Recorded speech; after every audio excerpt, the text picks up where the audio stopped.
നമസ്കാരം. Iran America ആണവ പദ്ധതിയെക്കുറിച്ചുള്ള ചർച്ചകളിലെ പ്രധാന പങ്കാളിയാണ് റഷ്യ. നിലവിൽ ഇറാന്റെ ഉയർന്ന സമ്പുഷ്ടമായ യുറേനിയം സംഭരിക്കുന്നതിലോ കൈകാര്യം ചെയ്യുന്നതിലോ സാധ്യതയുള്ള ഒരു ലക്ഷ്യസ്ഥാനമായി റഷ്യയെ ചർച്ചകൾ ഉയർത്തിക്കാട്ടുന്നുണ്ട് എന്നാണ് റിപ്പോർട്ടുകൾ. ഒമാന്റെ മധ്യസ്ഥതയിൽ റോമിൽ അമേരിക്കയും ഇറാനും തമ്മിൽ നടന്ന 4 മണിക്കൂർ നീണ്ട പരോക്ഷ ചർച്ചകളിൽ കാര്യമായ പുരോഗതി ഉണ്ടായതായാണ് ഉദ്യോഗസ്ഥർ അറിയിക്കുന്നത്.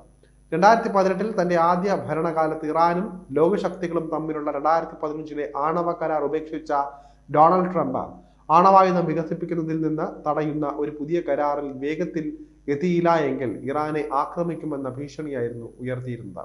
റോമിൽ നടന്ന ചർച്ചകളുടെ കേന്ദ്രബിന്ദുവായ ട്രംപിന്റെ പ്രത്യേക ദൂതൻ സ്റ്റീവ് വിറ്റ്കോഫ് 60 ദിവസത്തിനുള്ളിൽ ഒരു കരാർ പൂർത്തിയാക്കണമെന്ന ആഗ്രഹത്തിലാണ് ഉള്ളത്. എന്നാൽ ആ വിശ്വാസത്തിന്റെ അളവും ചർച്ചകളുടെ സാങ്കേതിക സ്വഭാവവും മൂലം അത്തരമൊരു വേഗത്തിലുള്ള കരാറിന് സാധ്യതയില്ല എന്നാണ് ഇറാൻ വിദേശകാര്യമന്ത്രിയായ അബ്ബാസ് അരാഗ്ചി വിശ്വസിക്കുന്നത്. അന്താരാഷ്ട്ര സമൂഹത്തിന്റെ എതിർപ്പുകൾ മറികടന്നുള്ള രഹസ്യ ആണവായുധ ഗവേഷണത്തിന്റെ നീണ്ട ചരിത്രം ഇറാനുണ്ട്. 50 വർഷത്തിലേറെയായി ഇറാന് സിവിലിയൻ ആണവോർജ പദ്ധതികളുണ്ട്.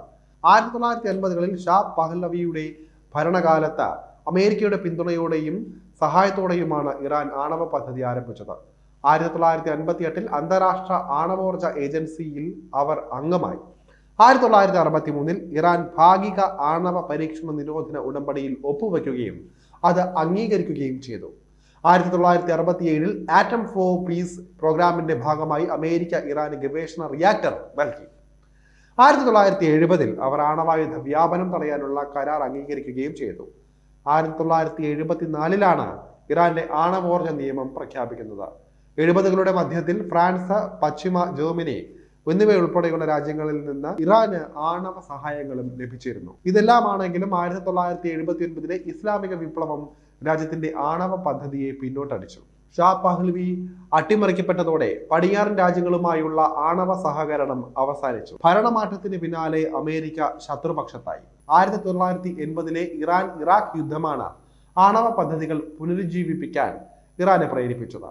ഇറാന്റെ സമ്പുഷ്ടമായ യുറേനിയം ശേഖരം സംഭരിക്കുകയോ നശിപ്പിക്കുകയോ ചെയ്യുക എന്നത് അമേരിക്കയെയും ഇസ്രായേലിനെയും സംബന്ധിച്ച് ഏറെ ബുദ്ധിമുട്ടുള്ള നീക്കമാണ്. ഇറാൻ തങ്ങളുടെ സിവിൽ ആണവ പദ്ധതിയെ ഐക്യരാഷ്ട്രസഭയുടെ ഇൻസ്പെക്ടറേറ്റായ IAEA ബാഹ്യ മേൽനോട്ടത്തിൽ തിരികെ കൊണ്ടുവരുന്നതിന് പകരമായി സാമ്പത്തിക ഉപരോധങ്ങൾ നീക്കുന്നതിനുള്ള കരാർ അമേരിക്ക ലംഘിച്ചാൽ അമേരിക്കയ്ക്കുണ്ടാകുന്ന പ്രത്യാഘാതങ്ങളും വളരെ വലുതായിരിക്കും. ഇറാൻ തങ്ങളുടെ യുറേനിയം ശേഖരം രാജ്യത്തിനുള്ളിൽ സൂക്ഷിക്കാൻ ആഗ്രഹിക്കുന്നുണ്ട്. എന്നാൽ അമേരിക്ക ഇത് നിരസിക്കുകയും ശേഖരം നശിപ്പിക്കുകയോ റഷ്യ പോലുള്ള മൂന്നാം രാജ്യത്തിന് കൈമാറുകയോ ചെയ്യണമെന്ന് ആവശ്യപ്പെടുകയും ചെയ്യുന്നുണ്ട്. ഇറാന്റെ ആണവ പദ്ധതി പൂർണ്ണമായും പൊളിച്ചു മാറ്റാനുള്ള ചരടുവലികളാണ് അമേരിക്ക നടത്തുന്നത് എന്ന് ഇറാൻ വിശ്വസിക്കുന്നുണ്ട്. അമേരിക്ക കരാറിൽ നിന്ന് പിന്മാറിയാൽ ഇറാന്റെ നഷ്ടം അമേരിക്ക നികത്തേണ്ടതായി വരും.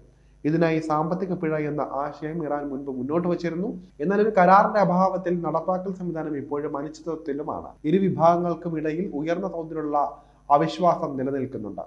അതുകൊണ്ട് തന്നെ അമേരിക്ക കരാർ ലംഘിച്ചാൽ കൈമാറിയ ഉയർന്ന സമ്പുഷ്ടമായ യുറേനിയത്തിന്റെ ശേഖരം ഇറാനിലേക്ക് തിരികെ നൽകാൻ റഷ്യയെ അധികാരപ്പെടുത്തുക എന്നതാണ് മുന്നിലുള്ള മാർഗം. റഷ്യ പോലുള്ള ഒരു മൂന്നാം രാജ്യത്തിന് ഈ ശേഖരം കൈമാറാനുള്ള സാധ്യത ഭാവിയിൽ കരാർ തകർന്നാൽ ഇറാന്റെ യുറേനിയം തിരിച്ചു പിടിക്കാനുള്ള ഒരു അവസരം തുറന്നിടും. അത്തരമൊരു ക്രമീകരണം ഭാവിയിലെ അമേരിക്ക ഇറാൻ ബന്ധത്തിൽ റഷ്യക്ക് നിർണായക പങ്ക് നൽകാനും സാധ്യതയുണ്ട്. ഇതിലൂടെ മനസ്സിലാക്കുന്നത് ഇറാനെ വിഷമിപ്പിക്കാൻ എന്തായാലും റഷ്യ മുതിരില്ല. മാത്രമല്ല, അമേരിക്കയിൽ നിന്ന് ഏതെങ്കിലും തരത്തിൽ ഇറാനൊരു അനിഷ്ടമുണ്ടായാൽ അതിലാദ്യം ഇടപെടാൻ പോകുന്നത് റഷ്യ എന്ന വൻശക്തി തന്നെയായിരിക്കും.